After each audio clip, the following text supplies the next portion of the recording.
What's up, everyone? Andito tayo ngayon sa Sinag Philly Cafe na matatagpuan sa New Star Resorts and Casino. Ang Philly Cafe pala ay isang buffet restaurant.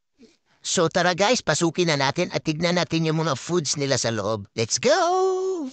In this area, makikita nyo yung fruits, breads at saka yung desserts nila. Yan, first yung fruits nila, syempre hindi yan mawala, di ba? Pag sa mga pagkain.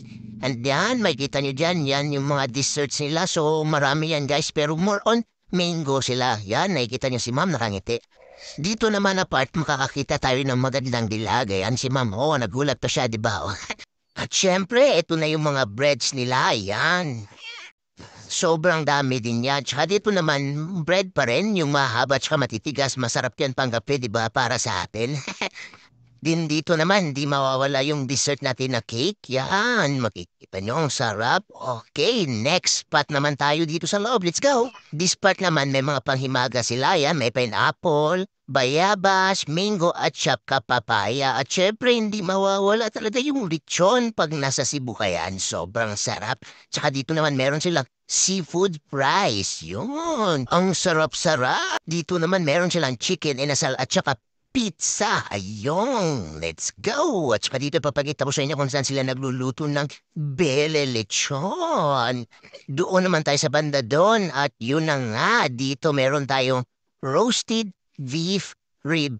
Ay, ayun, di ba? Sobrang sarap yung mga food nila talaga dito. At saka syempre dito meron tayong shoot to kill. Sumba, tula, kilaw, ayan na nga, yan, pwede kang magpag-grill dyan, yun, no? At saka syempre, pwede kang magpaluto ng sabaw, yan, makikita nyo dyan, may pork, may seafoods naman sa part na to, at saka syempre dito, umapoy na nga at nababaga.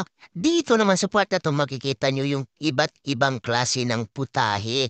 At kung malakas ka talaga kumain, hinding-hindi ka lugi sa lugar na to. Ayan, nakikita niyo naman kung gaano karami ng pagpipilian. Kaya malilito ka talaga kung ano yung mga gusto mong kaining foods dito sa cafe na to. Tsaka ayan, suyurin pa natin yung iba't ibang area ng cafe na to para makita natin lahat ng foods na naka-display. At saka syempre yung advice ko sa inyo pag kumain kayo dito, mag-less rice lang kayo. Or kung kayo na namang hindi mag-rice, wag na para masubukan nyo lahat ng foods. At saka dito naman na part, ayan, makikita nyo yung mga seafoods. Ang alam ko, luto na siya pero parang half-cook lang kasi mamaya nga, mamimili ka kung anong sauce yung gusto mong gamitin sa pagkain dyan. So meron dyan spicy, merong hindi. Makita ka rin ng mayonnaise, kung gusto mong lagyan ng calamansi, ayan. At saka in fairness naman sa cafe na ito, hindi lang yung foods yung may enjoy nyo, pati ang ganda ng view dito sa loob. Kaya kung may time kayo, visit nyo na tong lugar na to. At saka maraming salamat talaga hanggang sa susunod. Let's go!